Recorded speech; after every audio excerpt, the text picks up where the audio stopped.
The information provided in this video is for educational and informational purpose only. It's not intended as investment advice or a recommendation to buy or sell any financial instrument. All trading involves risks, and you should only trade with money you can afford to lose. I'm not a licensed financial advisor.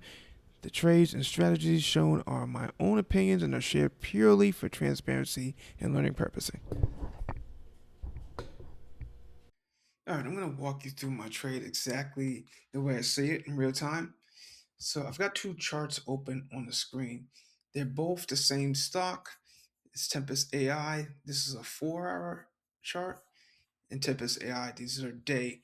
What that means is each candle on this chart is a day, and each candle on this chart is worth 4 hours. Now I always stay on the daily because the daily chart's where I look for like intent, not like really to enter into the trade. So I'm gonna ask one of these questions as like who's in control right now? Is it the buyers or the sellers? And on the daily chart, you can see pretty clear. We got a hammer, momentum candle, then an upper lower wick, and then a large momentum candle with a wick at the bottom. And that sequence matters because it tells me this every time price tries to push up, it gets slapped back down, and that's seller pressure. Like, and I don't have any indicators or anything up that I just want a clean chart to kind of show you what it looks like.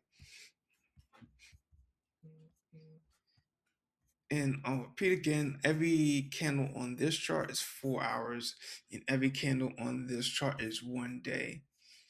Now, on the 4 hour chart is where I kind of do my research to kind of figure out when I'm going to enter and when I'm going to jump out.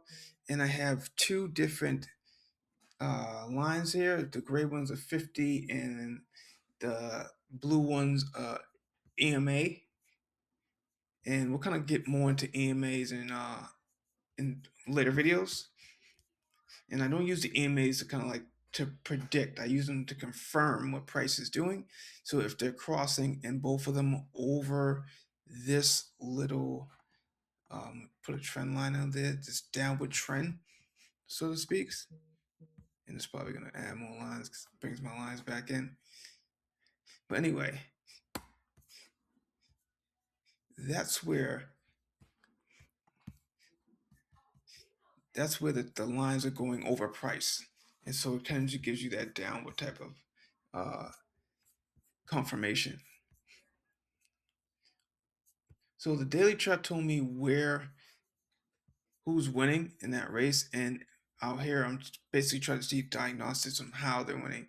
And then once I see that, what I do is I find, let's go and look at this gray line, and that gray line touches numerous points on the chart, and all those points that it touches, 1, 2, 3, and I know I got a lot of stuff going on here, but those touches is which tells me where sellers and buyers have mostly had fights and kind of figured out, okay, this is what we kind of think is fair price between both of them. So I think where it's at now on the 4 hour, it's kind of bounced down here. If it bounces back and it gets past that gray line, I think it's going to 62.56 or 65.24. But I don't think it's going to go outside that yellow trend line. It's going to bounce down. And if price continues to go down, which I don't, I think it's going to still come back up to that pink line. But if it goes through my TP1, definitely feel like at least to this second line TP2 or that month line is where it's going to stop and create a level of a pullback.